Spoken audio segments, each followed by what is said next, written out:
Palestina itu udah jadi tempat penting buat 3 agama besar, Islam, Yahudi, dan Nasrani. PBB bikin rencana pembagian wilayah Palestina menjadi 2 negara, yaitu satu buat Yahudi atau Israel, dan satu lagi buat Arab atau Palestina. Ini basically soal klaim tanah suci. Why and how-nya, Islam punya Masjidil Aqsa, tempat suci ketiga setelah Mekah dan Madinah.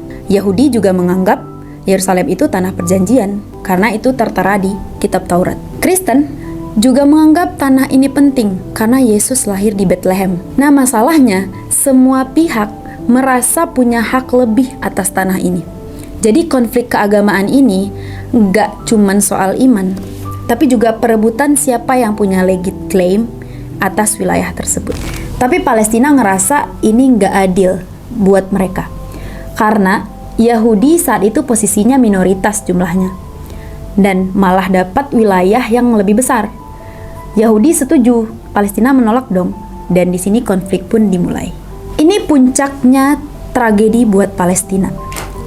Israel mendeklarasikan dirinya menjadi sebuah negara. Pada saat itu, langsung diserang oleh negara-negara Arab, tapi Israel ini menang perang. Akibatnya ratusan ribu warga Palestina dipaksa keluar dari rumah mereka dan menjadi pengungsi sampai sekarang. Mereka nyebar di berbagai negara di dunia. Mereka nyebut ini sebagai peristiwa Nakba atau bencana besar. Perang 6 hari di tahun 1967 menjadi perang yang sangat singkat banget antara Israel dan negara-negara Arab, Mesir, Yordania, dan Suriah. Mulainya karena Israel ini merasa terancam, jadi mereka yang memulai perang ini. Dalam waktu yang cuma 6 hari, Israel itu ngabisin negara-negara Arab dan ngerampas wilayah tepi barat, Gaza, dataran tinggi Golan, dan Yerusalem Timur. Ini bikin Israel menjadi mengkontrol banyak wilayah, tapi juga nambah masalah baru sama Palestina dan negara-negara Arab. Nah, ini makin memperparah konflik karena Palestina makin merasa kehilangan tanah mereka.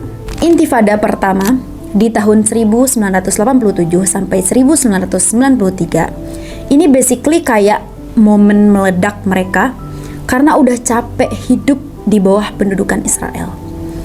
Mulainya dari kerusuhan di jalan, di mana orang-orang Palestina mulai lempar-lempar batu, molotov, pokoknya ngelawan tentara Israel dengan cara-cara yang simple, tapi bikin tentara Israel ketakutan.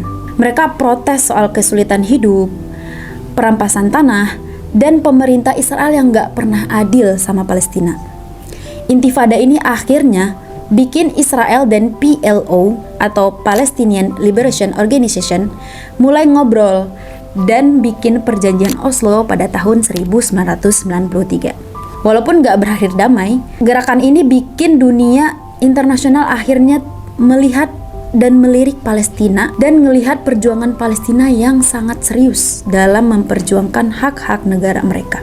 Dan ini mengubah banyak hal dalam politik Timur Tengah. Intifada kedua pada tahun 2000 sampai 2005 atau Intifada Al-Aqsa itu lebih brutal dan nggak terkontrol dibandingkan dengan Intifada pertama. Semua berawal dari Sharon, Perdana Menteri Israel pada waktu itu, yang ngerusuhin Masjid Al-Aqsa di Yerusalem, yang bikin Palestina merasa diprovokasi banget. Dan gak lama setelah itu, kekerasan pun meledak. Nah, bukan cuma lempar-lempar batu sekarang, tapi juga ada bom bunuh diri dan tembakan-tembakan dari militan Palestina. Nah, yang langsung dibalas oleh Israel dengan serangan udara dan operasi militer besar-besaran, peningkatan keamanan di seluruh wilayah Israel. Nah, ini benar-benar jadi perang terbuka dan Israel mulai bangun tembok pemisah di tepi barat buat ngontrol pergerakan orang-orang di Palestina. Nah, perbedaannya dibanding dengan Intifada pertama adalah Intifada yang kedua ini lebih gila dan lebih berdarah-darah. Dan banyak banget bom bunuh diri yang terjadi.